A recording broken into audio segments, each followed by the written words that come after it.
ভক্তি ডোরে বাঁধা ভগবান। বৈজ্ঞানিক পদ্ধতিতে দেখা যায় লোহা চুম্বককে টানে। আমি ঠিক বললাম? পড়ুয়ার দল বসে আছে। লোহা চুম্বককে টানে না চুম্বক লোহাকে টানে? একদম আমি ভুল বলেছি, পড়াশোনা তো আমার নাই, ঠিক করে নেবে। তাহলে চুম্বক লোহাকে টানে, কিন্তু এক সময় আবার টানে না। কেন টানে না? বৈজ্ঞানিক বলছে পাগলা কোথাকার, লোহাতে কিছু নিশ্চয়ই লেগে আছে, এই জন্য টানছে না। বলে দেখা যাক, দেখতে গিয়ে দেখা গেল লোহাতে কিছু কাদা মাটি জড়িয়ে গেছে, এই জন্য চুম্বক টানতে পারছে না। হ্যাঁ, ভগবান পরমাত্মা হচ্ছে চুম্বক, সর্বাকর্ষক, এই জন্য তার নাম কৃষ্ণ। কৃষ্ণ ধাতু ন প্রত্যয় সংযোগ,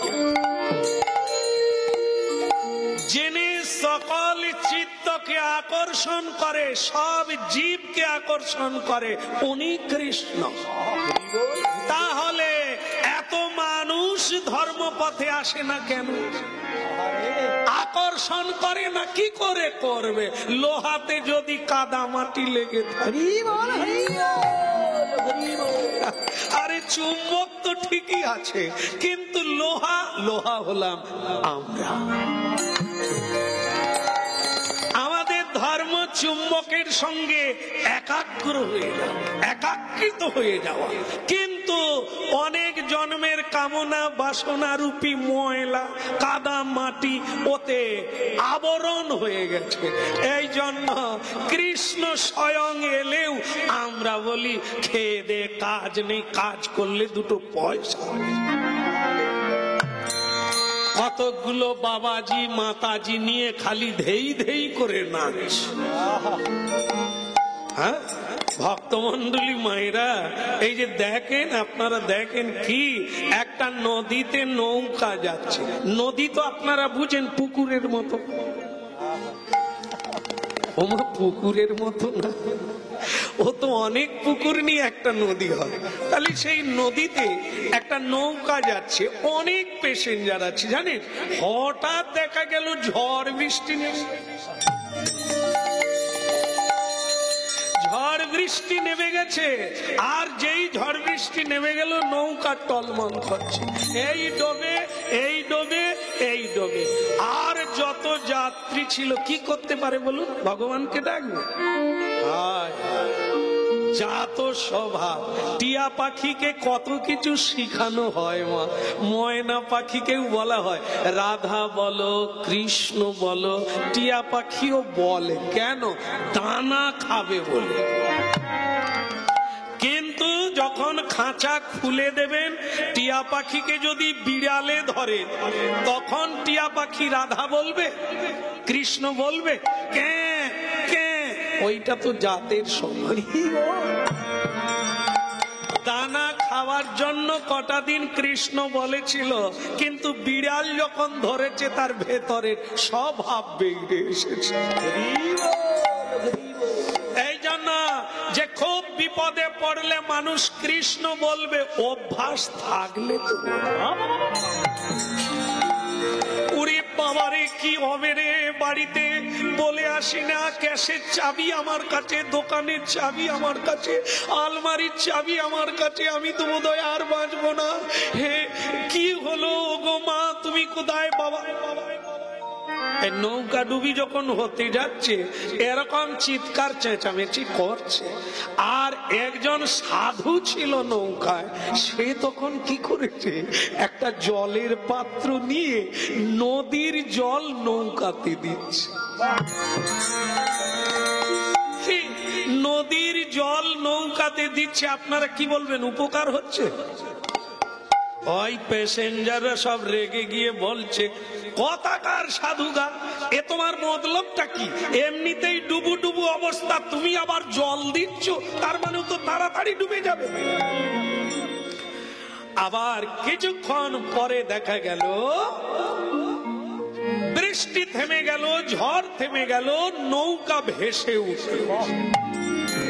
আর যেই নৌকা ভেসে উঠল অমনি সাধু বাবাও কাজ চালু করে দিল, নৌকার জল বাইরে ফেলে দিচ্ছে। তখন যাত্রীরা রেগে গিয়ে বলছে উল্টো বাবাজি। বলে কেন?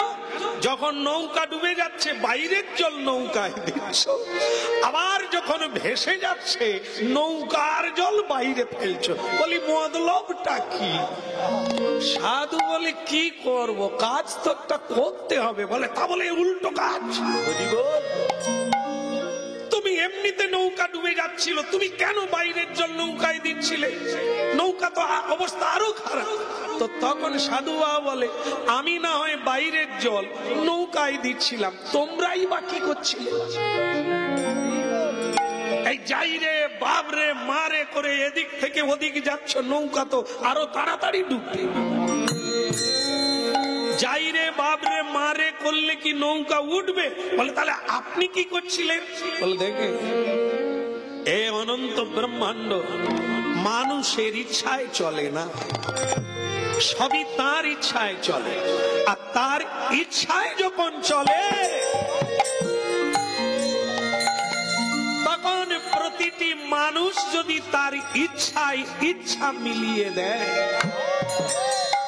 তবেই সে সুখী হবে, না হলে কোনদিন সুখী হতে পারবে। কেন? এই যে যেমন কয়েকদিন আগে একটা ঝড় এসেছিল, ওর নামটা ভারী সুন্দর। কি নাম ছিল যেন? কি মিষ্টি নাম বলো, বুলবুল। কি? আচ্ছা, এই যে বুলবুল এলো, কোন সরকার কি করলো যে ভয় নাই আমি আটকে দিচ্ছি? কেউ বলতে পেরেছিল? কেউ বলতে পারে না, কোন মহাপুরুষও বলতে পারে না দাঁড়ান আমি আটকে দিচ্ছি। তাহলে কি? ও আসবে, তছনছ করে দিবে, তারপরে মানুষ মানুষের উপকার। কিন্তু ওকে আটকানো যাবে না। কেন যাবে না? ওটা ঈশ্বরের ইচ্ছা। ওকে হাজার চেষ্টা করেও আটকানো যাবে না। সাধু বললেন ঠিক তেমনি নৌকা যখন ডুবে যাচ্ছে দেখলাম এটা ভগবানের ইচ্ছা। আমি বাইরের জল নিয়ে নৌকার মধ্যে দিচ্ছিলাম যাতে তাড়াতাড়ি ডুবে যায়। তারপরে দেখলাম কিছুক্ষণ পরে নৌকা উঠে গেল, ঝড় থেমে গেল। আমি ভাবলাম ভগবানের ইচ্ছা নয়, তাই আবার ভেতরের জল বাইরে ফেলতে শুরু করল।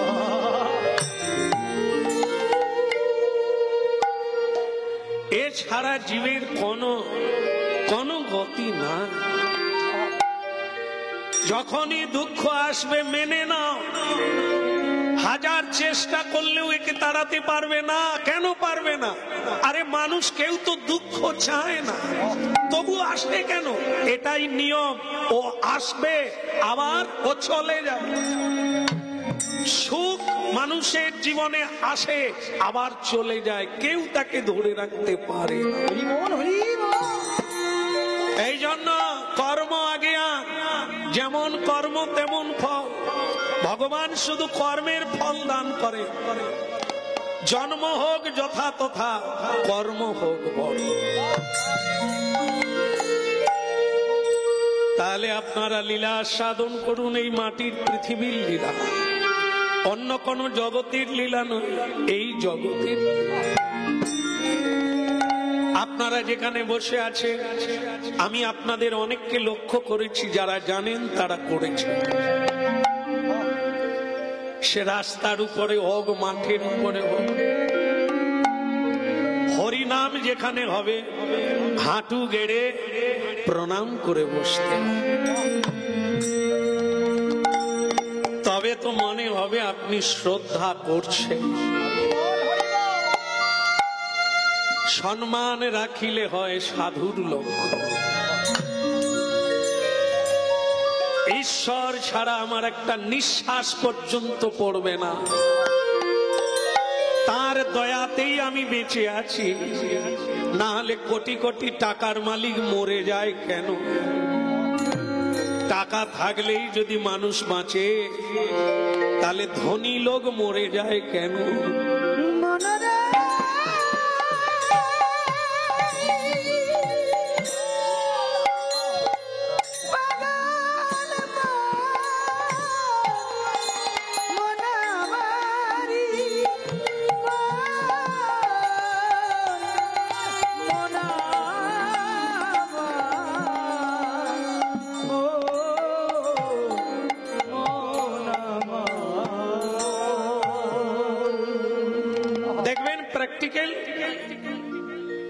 অনেকবারই হরিনাম শুনছেন আপনারা, অনেক দিন থেকে, আরো আগামী দিনে শুনবেন, কিন্তু একবার এই কর্মটা করে দেখবেন।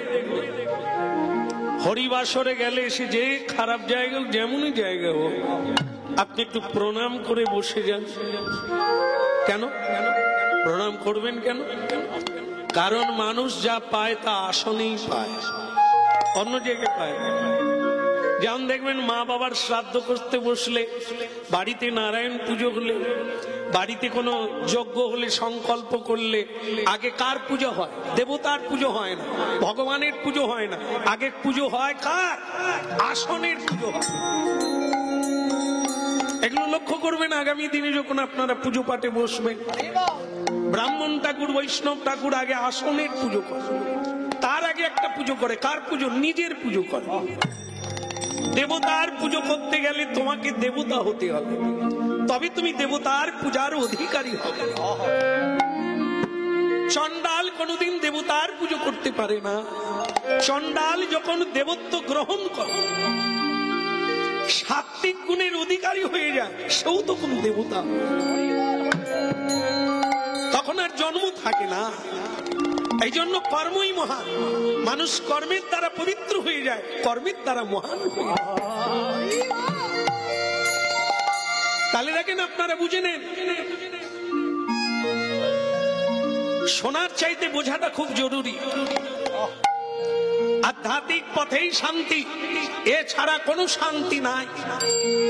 ধর্ম আর অধর্মের লড়াই অনাদিকাল থেকে আছে। ধর্ম মানুষকে শান্তি দেয়, নিয়ম আচরণ শিক্ষা দেয়, সত্যকে পাইয়ে দেয়। অধর্ম বিনাশ। ভারতবর্ষে কুরুক্ষেত্রের মাটিতে তার প্রমাণ হয়ে গেল। কলির ধর্ম অধর্মকে সঙ্গ করে, সাথী করে দুর্যোধন থাকলো, আর সত্যকে, ধর্মকে জড়িয়ে যুধিষ্ঠির থাকলো। আপনারা ভারতবাসী, এ তত্ত্ব আপনাদেরই জানা। শেষ পর্যন্ত দুর্যোধনের বিনাশ ঘটলো, অধর্মের বিনাশ হলো, কিন্তু ধর্মের বিনাশ হলো না। ধর্মপথে থাকলে আপনার চোখের জল পড়বে, কষ্ট হবে, দুঃখ হবে, তাহলে সত্যকে ছেড়ে এ কদিনের জন্য বাঁচতে এসেছেন, কেন মিথ্যে বলবেন? কেন আপনার অধোগতি হবে? এই জন্য সত্যকে ধরে রাখলে শেষকালে রাজমুকুটটা আপনারই মাথায়। তো আপনারা আজকে মায়ের পুজো উপলক্ষে কৃষ্ণ নাম শুনছেন, আমার ভাগ্য, এত ভক্ত হরিনাম শুনছেন, এটি পরম সৌভাগ্য। মহাপ্রভু একটি ভবিষ্যৎবাণী করেছিলেন। সে ভবিষ্যৎবাণীটা কি? মহাপ্রভু বলেছিলেন ভক্তদের, জানেন, পৃথিবীতে আছে যত নগরাদি গ্রাম, যত শহর আছে, যত গ্রাম আছে, একদিন দেখবে যত দিন যাবে এ হরিনামের মহিমা ছড়িয়ে পড়বে। নগরে নগরে হরিনাম হবে, শহরে বাজারে গ্রামে সব জায়গায় হরিনাম হবে। তো আমরা এখন হরিনাম গাইতে গিয়ে জেলায় জেলায় ঘুরে দেখছি হরিনামের প্রসার অনেক বেড়ে গেছে। আগে কিছু একটা শ্রেণীর মানুষ হরিনাম শুনত, আর লোকেরা মনে করতেন পয়সা ছাড়া কিচ্ছু হবে না। এখন দেখা যাচ্ছে ডাক্তার, ব্যারিস্টার, চৌকিদার, মাস্টার সকলেই এখন হরিনাম শোনে। সম্মানী ব্যক্তিকে চেয়ার দিতে গেলে তারা আবার বলে, না না, চেয়ারে কি হরিনাম, চটে বসেই হরিনাম শোনে। মহাপ্রভুর কৃপা দেখুন। হ্যাঁ, মহাপ্রভুর কৃপা, তিনি যে ভবিষ্যৎবাণী করেছেন একদিন নগরে নগরে, গ্রামে গ্রামে, ঘরে ঘরে, জনে জনে হরিনাম করবে, সবাই পাগল।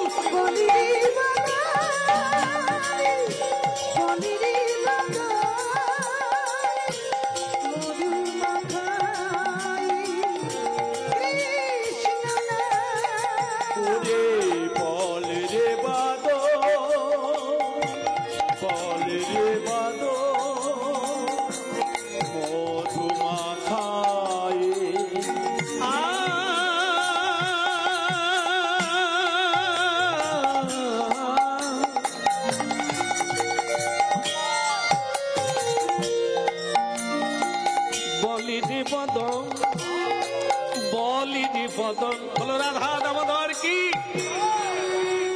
লীলা সাধন করুন, ভক্তি ডোরে বাঁধা ভগবান। বলো নাই আমারে ভুলিতে তাহারে, মধুমাখা হরিনা।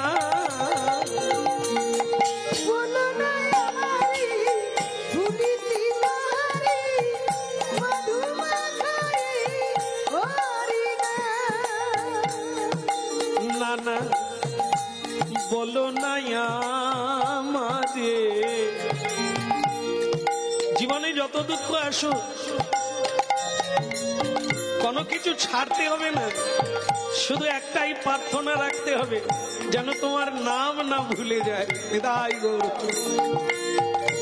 বলো নাই আমাদের ভুলিতে তাহারে, মধুমাখা হরিনা।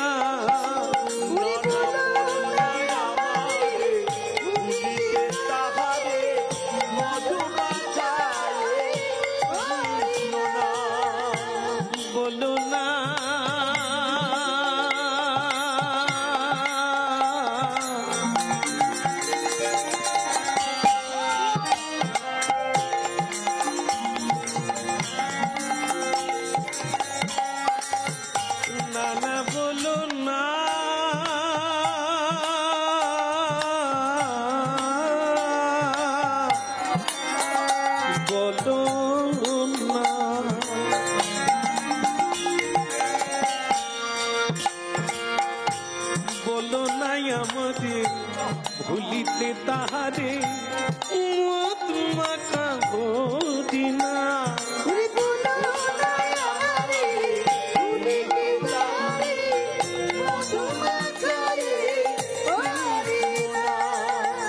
নামি মরি ধে, নামি মরি ধে, নামি মরি জ্ঞান, নাম সে আমারি প্রাণ।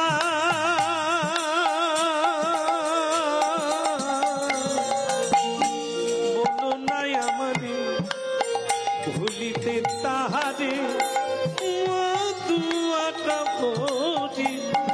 না বলো নাই আমারে ভুলিতে তাহারে, মধুমাখা কৃষ্ণ না। বলো নাই আমারে ভুলিতে তাহারে, মধুমাখা কৃষ্ণ না। সুধামাখা হরিনা মরি মরি, মধুমাখা কৃষ্ণ না। সুধামাখা হরিনা, মধুমাখা কৃষ্ণ না। এ যে সুধামাখা হরিনা, মধুমাখা হরিনা। কইলা সুধামাখা হরিনা, মধুমাখা হরিনা। ওই নামি মরি ধ্যান, নামি মরি জ্ঞান, নাম সে আমার প্রাণেরই প্রাণ।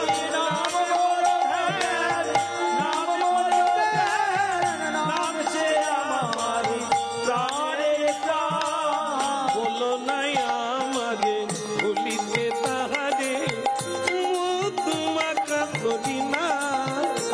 না বলো নাই আমারে ভুলিতে তাহারে, মধু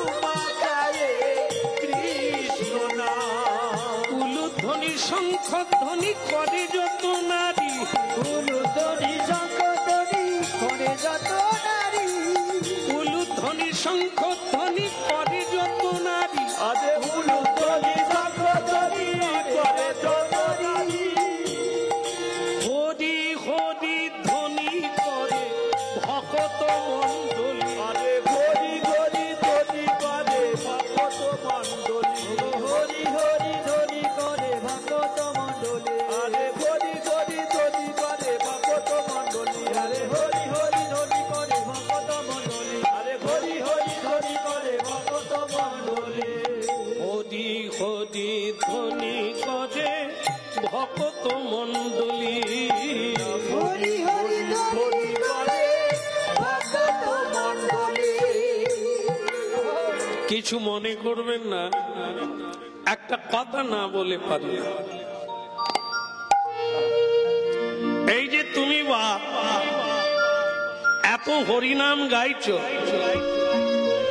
তোমার জীবনে হয়েছে কি বলছে? এই যে মানে দুনিয়ার লোক কাজের সময় পায় না, খাবার সময় পায় না, স্ত্রীর সঙ্গে হাসতে সময় পায় না, বাচ্চার সঙ্গে একটু প্রেম করার সময় পায় না, এত কাজ করে, আর তুমি বেটা ধেই ধেই করে শুধু হরিনাম গাও, হাতে তালি দিয়ে করতাল বাজাও। এতে তোমার জীবনে হয়েছে এটা কি, লাভ কি পেয়েছো? হ্যাঁ, আমি অবাক হয়ে যাই। তুমি এই গঙ্গার ঘাটে এই নরনারী যারা স্নান করতে এসেছিল, তারা স্নান করতে পারে না। জানি না তোমার হরিনামে কি আকর্ষণ আছে, এরা বাড়ি যাওয়ার কথা বাড়ি যেতে পারে না। যারা স্নান করতে এসেছিল তাদের স্নান হয় না, হাতে তালি দিয়ে হরিনাম গাইছে। বলো নাই আমারে ভুলিতে তারে মধুমাখা হরিণ,